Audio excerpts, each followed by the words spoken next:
Assalamualaikum warahmatullahi wabarakatuh. Izinkan kami memperkenalkan diri terlebih dahulu. Yang pertama ada Sinta Nur Aisyah dengan NPM 19101050014. Yang kedua ada Neneng Nimatul Zahro dengan NPM 19110105023. Kesempatan kali ini kita membuat video untuk memenuhi tugas mata kuliah kurikulum pembelajaran matematika. Silakan disimak videonya, semoga bermanfaat. Baik, di sini kelompok kami akan membahas tentang materi komponen-komponen pembelajaran. Yang akan kita bahas pada video kali ini ada 3 poin. Yang pertama, ada pengertian komponen pembelajaran, macam-macam komponen pembelajaran, dan fungsi masing-masing komponen pembelajaran. Langsung masuk yang poin pertama, yaitu komponen pembelajaran. Apa sih arti dari komponen pembelajaran? Komponen pembelajaran adalah kumpulan beberapa item yang saling berhubungan satu sama lain yang merupakan hal penting dalam proses belajar mengajar. Jadi di dalam suatu proses belajar mengajar harus ada komponen pembelajaran. Apa aja sih itu komponen pembelajaran? Kita lanjut ke yang berikutnya. Macam-macam komponen pembelajaran. Yang pertama ada kurikulum. Secara etimologis, kurikulum atau curriculum itu berasal dari bahasa Yunani, yaitu curir dan curere. Sedangkan secara terminologis, istilah kurikulum mengandung arti sejumlah pengetahuan atau mata pelajaran yang harus ditempuh atau diselesaikan siswa guna mencapai suatu tingkatan atau ijazah. Untuk pengertian kurikulum yang lebih luas, itu tidak hanya berupa mata pelajaran atau bidang studi dan kegiatan-kegiatan belajar siswa saja. Akan tetapi juga segala sesuatu yang akan berpengaruh ke kepribadian siswa sesuai dengan tujuan pendidikan yang diharapkan. Yang kedua ada guru. Kata guru itu berasal dari bahasa Sanskerta, yaitu guru yang juga berarti guru. Dalam arti harfiahnya, guru yaitu seorang pengajar suatu ilmu. Sedangkan di dalam bahasa Indonesia, guru merujuk kepada pendidik profesional yang tugas utamanya yaitu mendidik, mengajar, membimbing, mengarahkan, melatih, menilai, serta mengevaluasi peserta didik.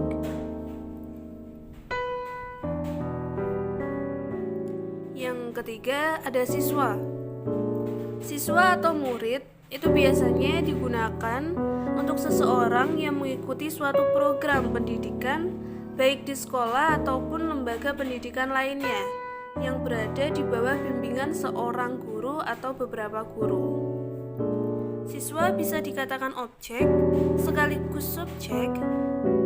Ia tidak hanya menerima pelajaran ataupun materi yang diberikan oleh guru, akan tetapi ia juga mengambil peran aktif di dalam kegiatan pembelajaran itu sendiri. Yang selanjutnya ada metode. Metode adalah sebuah cara yang dilakukan untuk membantu proses belajar mengajar agar berjalan dengan baik.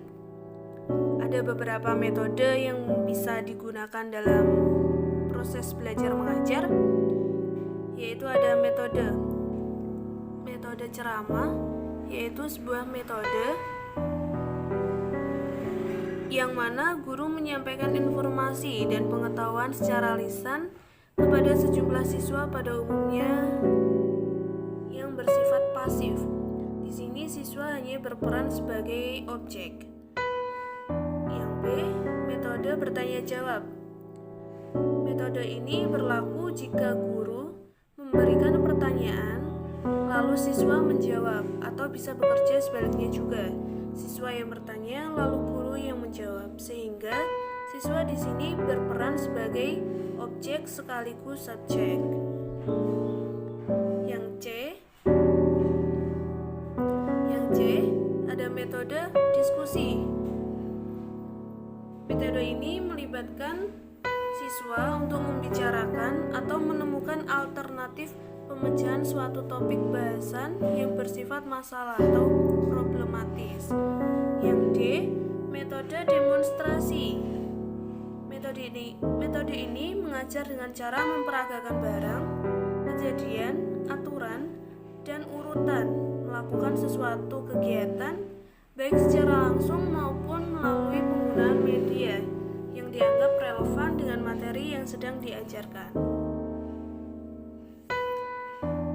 Yang E, metode eksperimen. Metode eksperimen adalah metode atau sebuah cara di mana guru dan murid bersama-sama mengerjakan suatu latihan atau percobaan untuk mengetahui pengaruh atau akibat dari suatu aksi. Yang kelima, ada materi. Menurut KBBI, menurut Kamus Besar Bahasa Indonesia, materi adalah sesuatu yang menjadi bahan untuk diujikan, difikirkan, dibicarakan, dikarangkan, dan lain sebagainya. 6. Ada alat pembelajaran atau lebih dikenal dengan media. Media berasal dari bahasa Latin dan merupakan bentuk jamak dari kata medium yang secara harfiahnya itu berarti perantara atau pengantar. Jadi, media adalah pengantar dari pengirim pesan ke penerima pesan. Atau bisa juga dikatakan media itu adalah perangkat lunak atau software atau perangkat keras hardware yang berfungsi sebagai alat belajar ataupun alat bantu untuk belajar. Yang ketujuh, ada evaluasi. Istilah evaluasi itu berasal dari bahasa Inggris, yaitu evaluation. Menurut Wayne and Brown, evaluasi adalah suatu tindakan atau suatu proses untuk menentukan nilai dari suatu hal. Ada pendapat lain yang mengatakan bahwa evaluasi adalah kegiatan mengumpulkan data seluas-luasnya, sedalam-dalamnya yang bersangkutan dengan kapabilitas siswa guna mengetahui sebab akibat dan hasil belajar siswa yang dapat mendorong dan mengembangkan kemampuan belajar. Secara singkatnya, evaluasi ini digunakan untuk menilai apakah suatu sistem atau suatu metode yang digunakan berjalan dengan efektif dan sesuai harapan atau tidak, dan apa sebab akibatnya terhadap siswa ataupun peserta didik.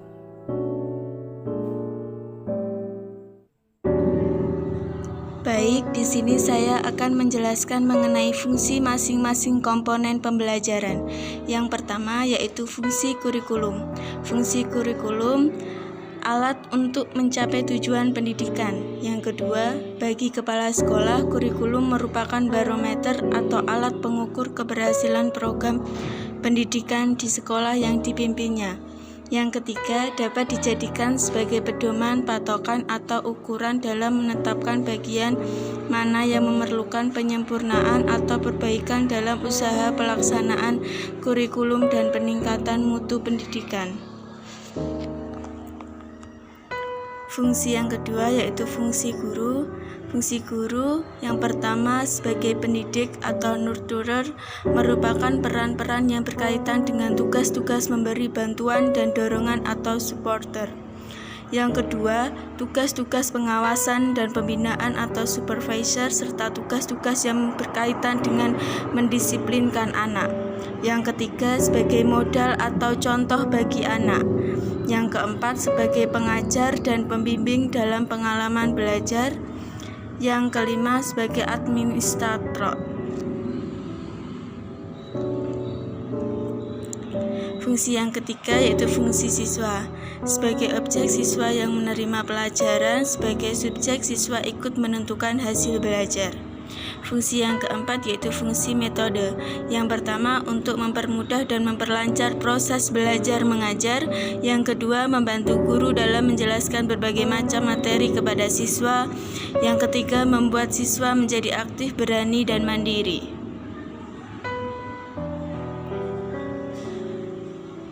Yang selanjutnya yaitu fungsi materi. Fungsi materi yang pertama sebagai bahan yang digunakan dalam proses pembelajaran. Yang kedua menambah dan memperluas pengetahuan siswa. Yang ketiga menjadi dasar pengetahuan kepada siswa untuk pembelajaran lebih lanjut. Yang keempat sebagai sarana untuk mengembangkan keterampilan belajar. Yang kelima membangun kemampuan untuk melakukan asesmen diri atas hasil pembelajaran yang dicapai. Selanjutnya fungsi media. Yang pertama fungsi edukatif yaitu dapat memberikan pengaruh baik yang mengandung nilai-nilai pendidikan, memperlancar interaksi antara guru dengan siswa sehingga kegiatan pembelajaran lebih efektif dan efisien. Yang kedua fungsi sosial. Fungsi sosial yaitu hubungan antara pribadi anak dapat terjalin baik. Yang ketiga fungsi ekonomis. Fungsi ekonomis yaitu efisiensi dalam waktu dan tenaga. Dengan satu macam alat media pendidikan sudah dapat dinikmati oleh sejumlah anak didik dan bisa dipergunakan sepanjang waktu. Yang keempat yaitu fungsi seni. Fungsi seni yaitu dengan adanya media pendidikan kita bisa mengenalkan bermacam-macam hasil budaya manusia. Selanjutnya fungsi evaluasi. Yang pertama mengetahui kemajuan kemampuan belajar siswa. Yang kedua mengetahui penguasaan, kekuatan, dan kelemahan seseorang siswa dalam mendalami pelajaran. Yang ketiga mengetahui efisiensi metode belajar yang digunakan. Yang keempat memberi laporan kepada siswa dan orang tua. Yang kelima sebagai alat motivasi belajar mengajar. Hasil evaluasi dapat digunakan untuk keperluan penyaluran anak pada suatu pekerjaan. Baik, terima kasih presentasi dari kelompok kami. Jika ada salah kata, salah ucap, dimaafkan. Sekian.